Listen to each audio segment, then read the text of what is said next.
చాలా unfortunate day. నా మిత్రుడు 46 సంవత్సరాల అసోసియేషన్ నాకు రాజేంద్ర ప్రసాద్ గారికి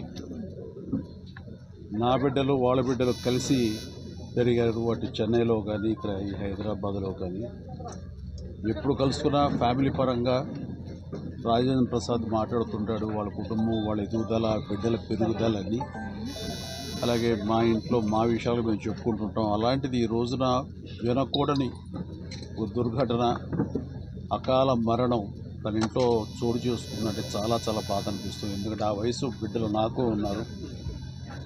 అలాంటి బిడ్డ అనుకోని విధంగా ఈ రోజున కాలం చెందడం అన్నది చాలా మనస్తాపానికి గురయ్యాను. ఈ సమయంలో ఎలా తీసుకుంటాడు, ఏమిటి అన్న, ఎలా ఓదార్చాలి అని వచ్చిన నాకు తన యొక్క జీవితంలో ఒక పరిపూర్ణమైనటువంటి వ్యక్తిగా ఈ రోజున కనిపించాడు.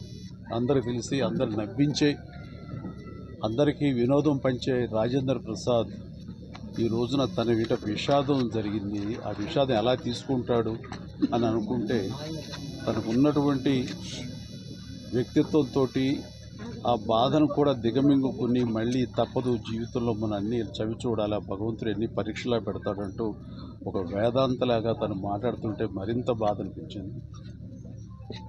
అలాంటి నా మిత్రుడికి ఇలాంటి సంఘటన జరగకూడదు. ఎందుకంటే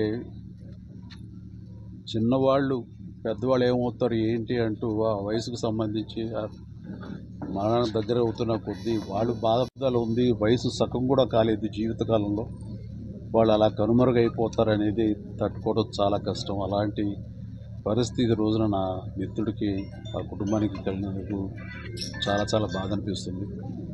అలాంటి నా మిత్రుడు మళ్ళీ తిరిగి త్వరగా కోలుకోవాలని, ఈ విషాదం నుంచి కోలుకొని అందరికీ వినోదం పంచిపెట్టాలని, దైనందిన జీవితంలో ఎంత త్వరగా తను బయటికి రాగలిగితే, తన కుటుంబం ఈ బాధ నుంచి ఎంత త్వరగా బలం చేకూర్చుని వాళ్ళు రాగలిగితే బాగుంటుందని, అలా ఉండాలని కోరుకుంటా. భగవంతుని వాళ్ళందరికీ మనోధైర్యం ఇవ్వాలని కోరుకుంటూ, ఆ చనిపోయిన పాపకి ఆత్మ శాంతి కలగాలని కోరుకుంటాను.